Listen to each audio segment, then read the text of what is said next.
সরকারি ব্যাংকে টাকা রেখে লাভ গ্রহণ করা যাবে কিনা? সরকারি আর বেসরকারি বলে কোনো কথা নাই। সুদী ব্যাংকে টাকা রেখে তার লাভ গ্রহণ করতে পারবেন না, সেটা হারাম হবে। আর সুদী ব্যাংক যদি না হয়, ইসলামী ব্যাংকিং হয়, তাহলে সন্দেহপূর্ণ হয়, সেক্ষেত্রেও লভ্যাংশটা নিজে ভোগ না করে দান করে দেওয়াটাই হলো তাকওয়ার দাবি এবং সন্দেহের ঊর্ধ্বে ওঠার জন্য সেটা সবচাইতে এহতিয়াত এবং সতর্কতা। আমি পার্সোনালি সেটা করি, যে টাকা রাখতেই যেতে হয় ব্যাংকে, প্রফিটটা না খেয়ে দান করে দিলাম কোনো গরিব দুঃখীকে, এটা হলো সন্দেহের ঊর্ধ্বে ওঠার জন্য করবেন। জাযাকুমুল্লাহ খের। আমার বাবা কালীগঞ্জ উপজেলায় আমার বাসার পাশে মোবারকগঞ্জ সুগার মিল অবস্থিত। আমরা বিকালে সুগার মিলের ভিতরে গেলে আখ আর চিনি খাই। এতে সুগার মিলের লোকেরা আমাদের কিছুই বলে না। আমার প্রশ্ন, এই যে ফাও আখ আর চিনি খায়, এটা আমাদের জন্য জায়েজ হবে কিনা? ফাও খাচ্ছেন, আবার সেটা জায়েজ হোক সে মাসালাও চাচ্ছেন। শুনেন, কারোর খেতে আখ খেতে ঢুকে একটা আখ ভেঙে খেয়ে ফেললেন চুরি করে, অনুমতি ছাড়া। কারোর দোকানে দোকানদার আরেক দিকে তাকাইছে, এক মোট চিনি নিয়ে দৌড় দিলেন, চিনি খেয়ে ফেললেন চুরি করে। এতে আপনার আমল নামাতে যে গুনাহ লেখা হবে, এই মোবারকগঞ্জ সুগার মিলের আখ এবং চিনি চুরি করলে তার চেয়ে বহুগুণ বেশি গুনাহ হবে। কেন?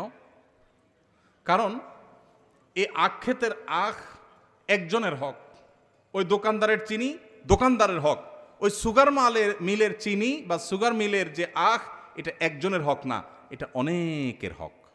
ঠিক না বে ঠিক? এজন্য যারা সরকারি চাকরি করে 2 নম্বর পথে উপার্জন করেন, যারা সরকারি মাল রাষ্ট্রের সম্পদ তসরুফ করেন, কিয়ামতের ময়দানে তাদের অবস্থা হবে ভয়াবহ। তাদের অবস্থা হবে ভয়াবহ। কারণ 18 কোটি 20 কোটি মানুষ যদি দেশে থাকে, এই 18 কোটি 20 কোটি মানুষ ওই সম্পদের হকদার। এই 18 কোটি 20 কোটি মানুষ বিবাদী হয়ে কিয়ামতের দিন বাদী হয়ে মামলা করবে আল্লাহর কাছে। তখন তাদের সাথে মামলায় আপনাকে লড়তে হবে। খুব জঘন্য ব্যাপার।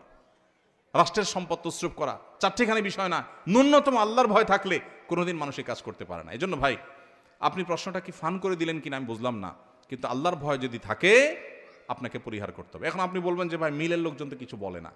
মিলের লোকজন কিছু বলে না, এর মানে এটা আপনার জন্য হালাল না। এমনকি যদি সে আপনাকে বলেও ভাই আপনি খান, তাহলে কি হালাল হবে? কেন হবে না? ওটা তো তার বাপের না।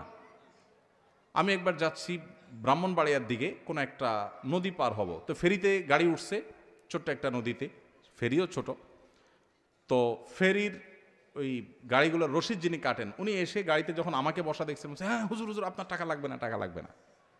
আমি বললাম ভাই খুব খুশি হলাম, মাশাআল্লাহ, আপনি আমার টাকা নেবেন না, তো আপনি রশিদটা কেটে রশিদটা আমার দিয়ে দেন, আপনার পকেট থেকে টাকা দিবেন, আপনি আমার ভক্ত, খুশি হয়েছেন, আমিও খুশি হই।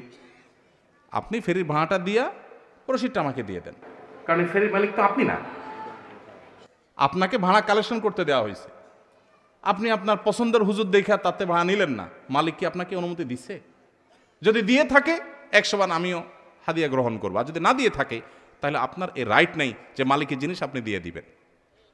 অনেকে আছে হোটেলে খাইতে গেলে, নিয়মিত যদি হোটেলে যায়, বিশেষ করে ছাত্ররা এই কামটা বেশি করে, মেসিয়ারের সাথে একটা বাইল করে ফেলায়, বকশিস বাড়ায় দেয়, এরপর দেখা যায় ঝোল 2 বার জায়গায় 4 বার নেয়। ঝোল নেওয়ার সিস্টেম আছে না, যা চায় তা দেয়। তো এই যে যা চায় তা দেয়, মেসিয়ার যদি আপনাকে দেয়, আপনার জন্য হালাল হবে? কেন হালাল হবে না? কারণ এটা মেসিয়ারের বাবার না, তার নিজের না, এটা মালিকের। তিনি তসরুফ করছেন। ভাইরে, হালাল হারামের বিষয়টা খুবই গুরুত্বপূর্ণ এবং খুবই ভয়াবহ। আল্লাহ তাআলা আমাদেরকে বোঝার তৌফিক দান করুন। এই জন্য সুগার মিলে গিয়ে এই কাজ আর করবেন না, তওবা করেন।